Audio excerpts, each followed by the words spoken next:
Genera is rummaging through some old data keys in the archives, hoping to find at least some information about the ancient days. The Arvan government had recently mandated that a linear, standardized chronological history of the ancient times be published, in an effort to learn more about the past and how the universe came to be. It was an academic program, and as a scholar, the idea of compiling ancient documents, manuscripts, and digital data was exciting. The area she was in was the Red Cluster Library, a massive space station within a nebula that compiled at least 10,000 years' worth of documented history. It didn't have all of history, as it is only one of the hundreds of other libraries out there, but it is something. Genera was rather young for her species, only about 32 Avalonian years in age, and a rookie in her profession.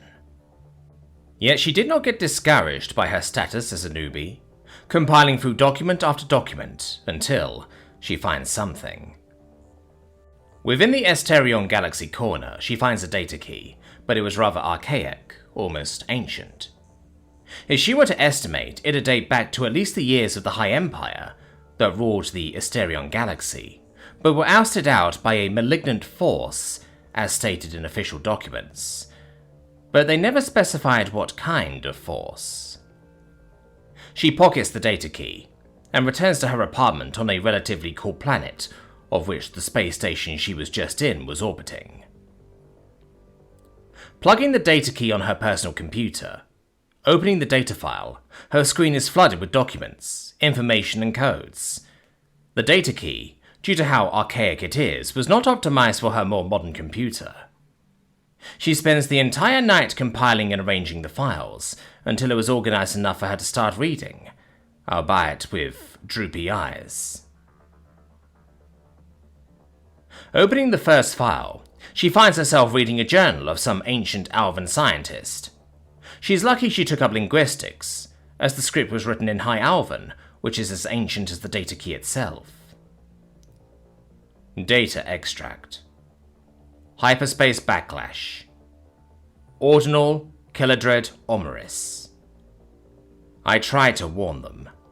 I told them the machine was too unstable, and now real space is destabilized. We nearly created a black hole the size of an entire galaxy. All FTL capabilities have been handicapped, but we're fine. Our nation is limping, but we're fine. The hyperspace project was a failure from the start. Trying to open a portal the size of a planet was doomed to fail. It went against the laws of this universe.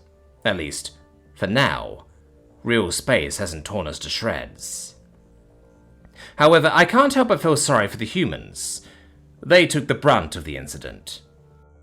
The hyperspace backlash echoed throughout their side of the galaxy, and real space in their part was destabilized. Even Sol, their galactic capital, was isolated from the rest of their colonies. If only the government listened. If the humans find out about this, things will definitely turn ugly. End of extract. Genera wasn't exactly as surprised as she expected herself to be.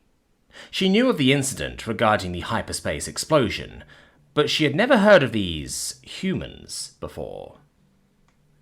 She scrolled through some files, pictures, videos, scripts.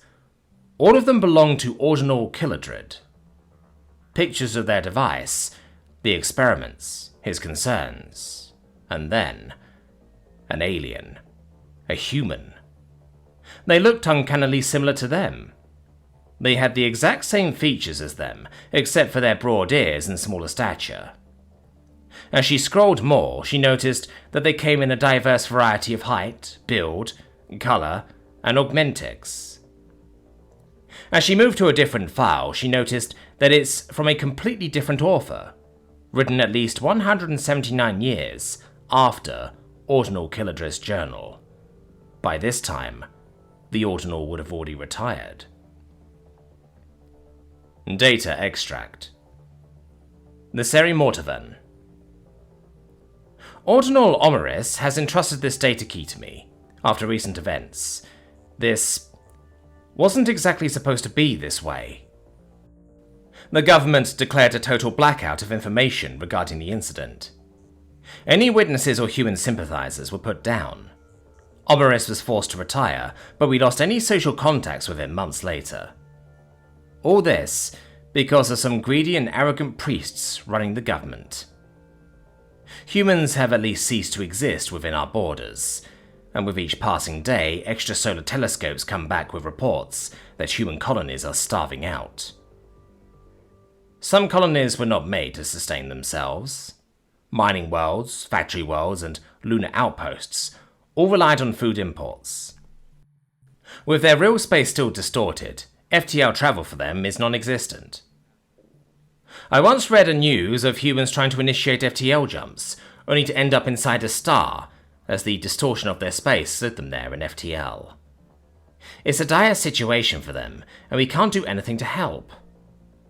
I guess this is why the High Priests did the blackout, since they didn't want any humans to see the state of their part of the galaxy. End of extract. Genera read the script with wide eyes. No wonder there was so little information about the Asterian galaxy. The government purposely hid it from the public, trying to keep their mistakes a secret, then admit it. Genera scrolled through more pictures. This time, no humans were present. Some science experiments, laboratories, and some archaic weapons she can't wrap her head around.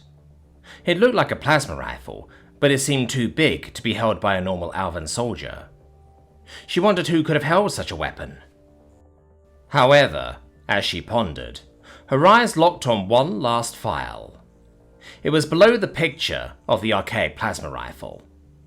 Clicking it, she found another document written by Naseri, about 128 years after her last extract.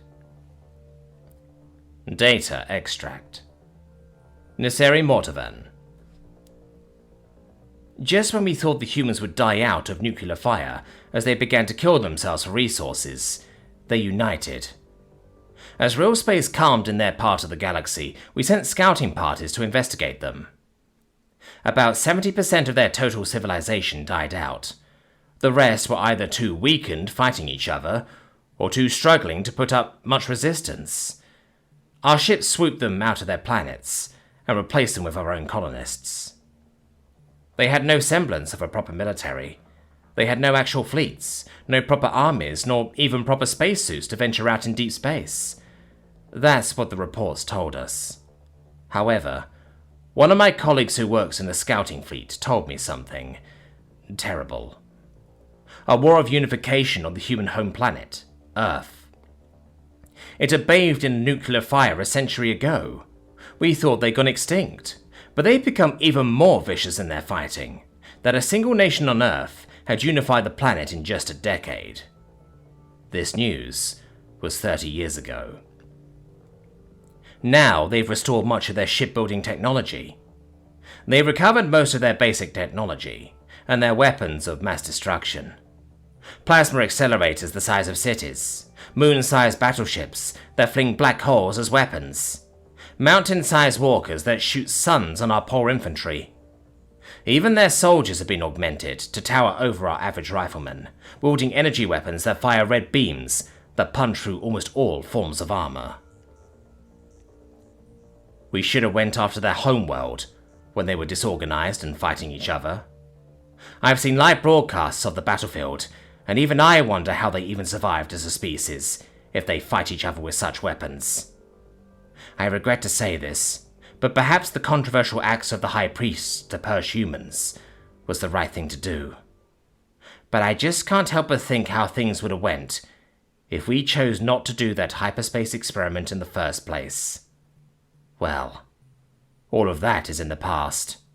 Now we flee the galaxy, away from the grasps of human vengeance. I heard their leader's speech once on a broadcast. This galaxy, the Milky Way, as they call it, is their birthright.